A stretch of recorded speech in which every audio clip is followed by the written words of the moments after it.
Hey guys, and welcome to part 2 of my Doctor Who Classic Series DVD collection showcase. So, in this part, we are going to be doing the first era of the 70s. Now, I know in the previous part I said I was going to do all of the 70s, but I've decided because the Pertwee and the Tom Baker eras are so drastically different, and I've got a lot that I want to say about them, I would split it in half into two parts. So this part will be 70s part 1, the Pertwee era, and then the next video will be 70s part 2, the Baker era. So yeah, the Pertwee era for me has always been one of my favourites. In fact, when it comes to Classic Who, this might be an unpopular opinion, but it is actually my favourite. So yeah, I'd say my two favourite Doctor Who eras are the Pertwee era and the RTD era, but yeah, as I said, that's just me personally. So anyway, I'm going to show you guys all of the DVDs. I have a complete Doctor Who collection, so it'll be all of the Pertwee era DVDs and stories, and we'll talk about them individually. So after the final 60 stories, which is the War Games, we got a complete reinvention of the show, brand new writers and a brand new Doctor, a brand new setting, and it was brilliant. So we're going to start off with Spearhead from Space. Now, Spearhead from Space is a very, I would say, very quintessential story because it's John Pertwee's debut. It is the first Classic Who story in colour. So you guys, all of these stories are black and white. This is the first one in colour on DVD. I do have the special edition, so a really good quality picture and sound. It is the introduction to the Autons. The Brigadier is back, and this would start the whole unit as full-time characters in the show. We have the introduction to Liz Shaw, the new companion, and of course the introduction to Pertwee as the new Doctor. A really creepy and great villain. The Autons are brilliant in this story. They're very creepy. I have to say, much scarier than the new ones. I think the new Autons looked a bit too, I don't know, modern. They looked a bit clean. You know, like, they were scary at first when they were down in the basement where Rose bumped into them, but when they were outside and all dressed up, they just kind of looked normal. But then the old ones really are creepy. Like, they got this very almost melting face kind of look. And yeah, just some very good action scenes. I will say I do think this one is a little overrated personally. I wouldn't say it's the all-conquering classic people say it is, but I do really like it. So next up is a personal favourite for me because this was, I was going to say it's my first Pertwee story, but no, that was actually the Time Warrior. This is the second Pertwee story I had on DVD, and I love it. It's the best Silurian story in the show. I don't think anyone has topped this.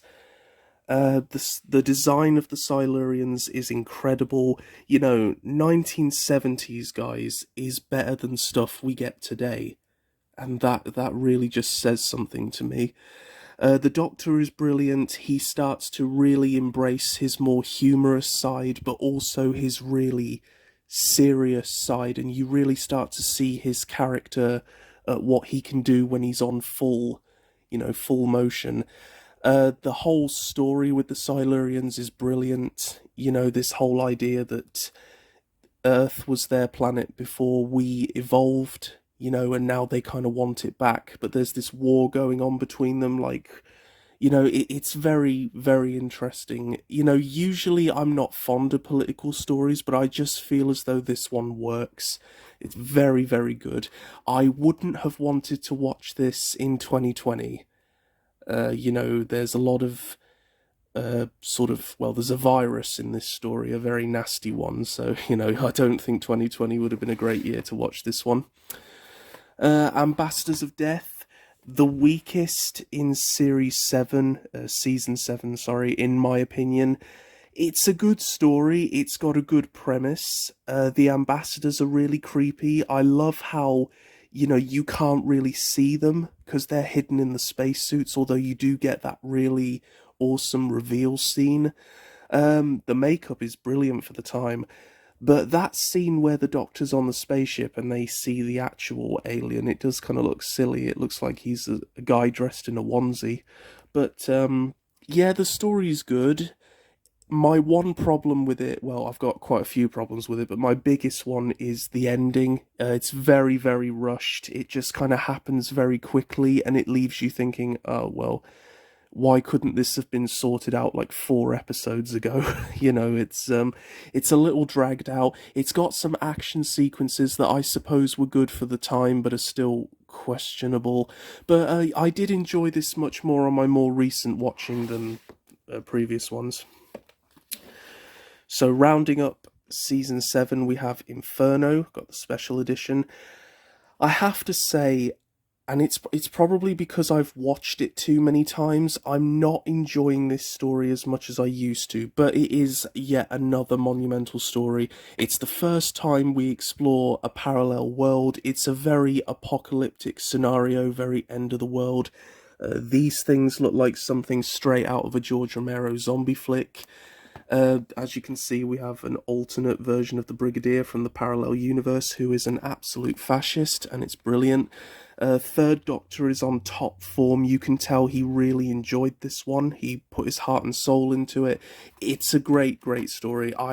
For many people who haven't seen Classic Who, this is one that I often recommend, just because I think it's so brilliant in the way the concepts are handled. I just feel as though the parallel version, the parts of the story that are in the parallel world drag a little bit for me. I don't know, and the Primords are okay, they look great. I don't have a problem with their design. It's although the rubber teeth look a bit silly. But yeah, no, I think I'm going to dedicate a whole video to this story, to be honest, because I have a lot I need to say about it. So that was season 7, a very monumental season. Obviously the first in colour, the first to truly reboot the show, as in change a lot of its core elements and redesign it. And then after this, we have the true start of the Barry Letts and Terrance Dicks era, because although they did supervise this season was actually...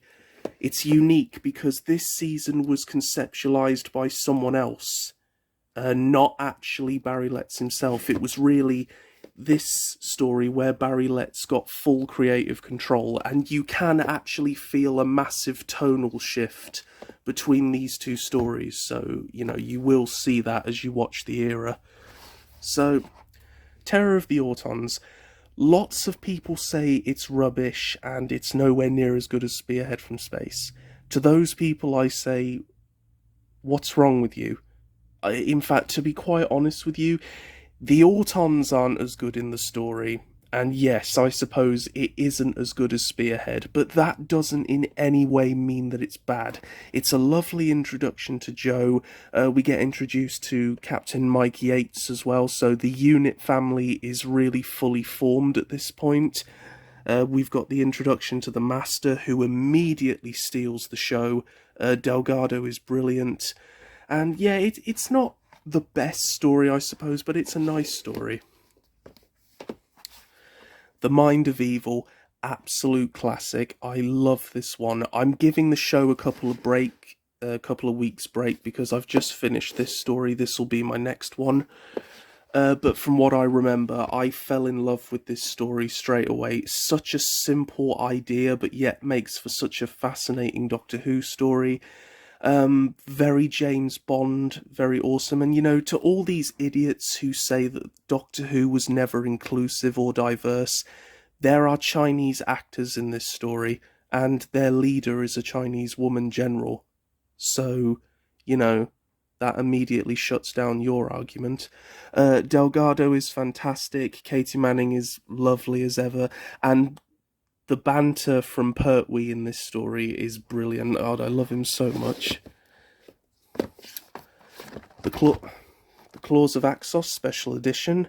A lot of people don't like this story, and I really can't think why. They say it looks cheap. I actually think this is really impressive. The production values it has are great. The monsters are really cool. I really like the Third Doctor. I like the Master, although at this point I was starting to be like, did he really need to be in this story? It was starting to get a bit ridiculous at this point that he was in every story. In my opinion, he should have not been in these two stories and then come back in the Demons, but instead he was in all of them, which wasn't a good idea. But yeah, Axons are great. Unit's good in this story. I don't know, I can't remember if there was much wrong with it, to be honest. Maybe I'll change my mind when I watch it again, but I really enjoyed it. Colony in Space. Oh dear. Yeah, this was the first dud of the era, in my opinion. It's just quite boring, really. It's very politically driven, it's oh God, I don't even know how to describe it. It's basically, miners are trying to mine a planet, but there are these hippie space colonies that are trying to, live there and be like, oh no, we live here, you can't force us out, and the whole story is just a conflict between, oh, well, we've got permission to mine this area, so you're going to have to move. Well, we've got permission to live in this area, so you're going to have to move, blah, blah, blah, boring. Then we have the Demons. Now, this is one that I always find myself being very mixed on. A lot of people say this is a bad story, and they're probably right, but I still quite like it. I love Azal. I think visually he looks incredible. I like the Master being in this story, unlike the two previous stories. I love the location where they film. It's this lovely little village down in Devon. And aside from that, though, it's not a very good story. The occultist themes are very interesting, but it has a bit of a pacing problem, and the story itself does get wrapped up rather quickly. Yeah, it's not a great story, but I don't hate it. I don't know what it is. There's a certain charm about it. Day of the Daleks. I fell in love with this as soon as I picked it up and watched it. It's absolutely brilliant. I am going to say right now, this is the best Dalek story of the 70s. Now, before you go typing in the comments below, just wait for my 70s Part 2 video and I'll explain why. I do talk about Genesis of the Daleks and I'll explain why I think this is a better Dalek story. So, in this DVD, you get the special edition where Nicholas Briggs does the voice of the Daleks, and you get these nice updated visual effects and even extended film sequences, which is nice, and it just makes it so much more watchable because the Dalek voices were terrible in the original version. I don't think anyone can deny that. Cursor Peladon. Now, you heard me say that I don't like political stories. Well, I don't know what it is, but I absolutely love this one. A lot of people complained they didn't like that the Ice Warriors were not as evil anymore. I actually really like that. I think it gives them some development. I just think this is a very charming and nice story. I really don't see why so many people have a problem with it. I think it's really nice. The Sea Devils, it's not as good as the Silurians, but I love the Sea Devils design. It is basically a rehash of the Silurians, but with the Sea Devils instead. The Master's in it, and they do have this nice subplot of the Doctor and the Master knowing each other as kids, which is monumental to the show again. So, it's good. I don't understand why Unit isn't in it. Instead it's the Navy, but I suppose that makes sense. The Mutants, more political, environmental, just, maybe it's because we've been hit so much over the head with this stuff today that just seeing it is just unbearable for us now. But back in the day, I'm sure this would have been a perfectly okay story. I do actually really like the design of the mutts, are they called? I think so.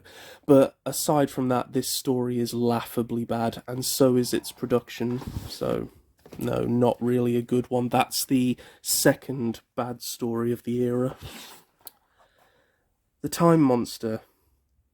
I know I'm going to get some dislikes for this, but I actually don't dislike this story. There's a scientist character that I don't like. She's got a big mouth. The monster is laughable. It's terrible, but I actually really quite like the scenes where they go to Atlantis. I do think that's quite funny. Master's back again, but yeah, it does have some questionably cringe moments, this story, so yeah. Three Doctors, really nice anniversary story. Monsters are a bit shit, but Omega is absolutely amazing, and the inclusion of all three original Doctors is absolutely fantastic, and sadly, poor Hartnell would tragically pass not long after this story, so it was really great to have him back. A nice little 10th anniversary thing. Carnival of Monsters, it's alright. I understand it's meant to be more of a comedy. I quite like the Drashigs. You know, a lot of people say they look really bad. It's like, I don't think they do. I think the show's had far worse looking ones. It's not my favourite Pertwee story, but it's not particularly bad either. You know, you can quite happily sit through it. The Dalek War box set containing Frontier in Space and Planet of the Daleks. Frontier in Space, a fantastic Star Trek-esque Doctor Who story, political but works really, really well. A lot of action in there, the Master's back, and sadly this would be the last time we would see Roger Delgado's Master because he would be tragically killed in a car accident. So that really sucks, because the last image we see of him is him being brushed aside by an Ogron, and that's just tragic. Then we have Planet of the Daleks, and oh dear, Terry Nation came back to show us he could still write the Daleks, and he messed up, because basically he gave us just a rehash of the first ever Dalek story, but nowhere near as good. It's still okay, I can watch it, but yeah, it's not particularly great. Love the Doctor's costume in it, though. So, now, we have to move down to this shelf. We have The Green Death. I love this story. In fact, oftentimes it gets close to being my number one.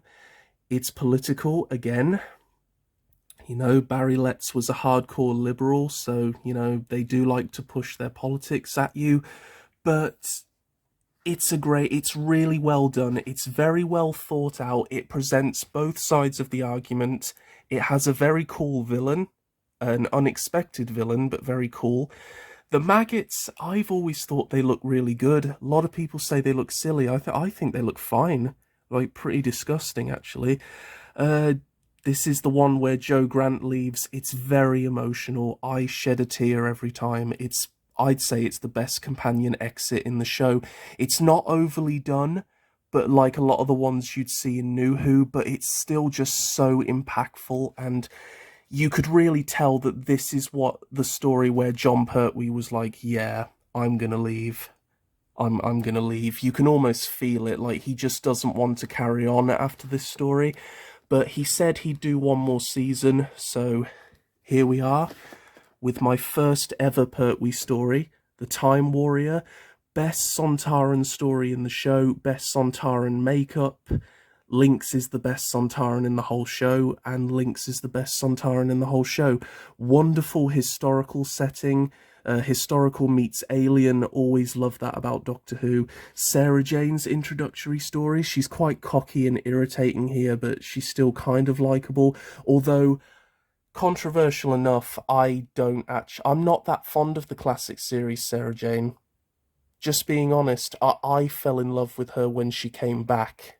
I think, you know, Sarah Jane Adventures is my childhood, but Yeah, I don't know. She's not my favourite. I honestly prefer Jo Grant in Classic Who, but once again, Elizabeth Sladen, God rest you, God love you. You know, you're fantastic, and you know I'm not denying that at all. Invasion of the Dinosaurs. It's okay. You know, once again, it's political. I should put a counter in the corner of the screen for how many times I say that. With toy dinosaurs, yeah, the blue screening is not very good in this. But if you look past that, it's actually a fairly interesting story. In fact, I would argue this was the last truly good John Pertwee story. Sadly, the final three don't really hold up that well. We have Death to the Daleks, another shite Dalek story. Very overrated in my opinion. The theme is good, you know, what would happen if you took the Daleks' guns away. I suppose Belle is a funny little creature who's very funny in this.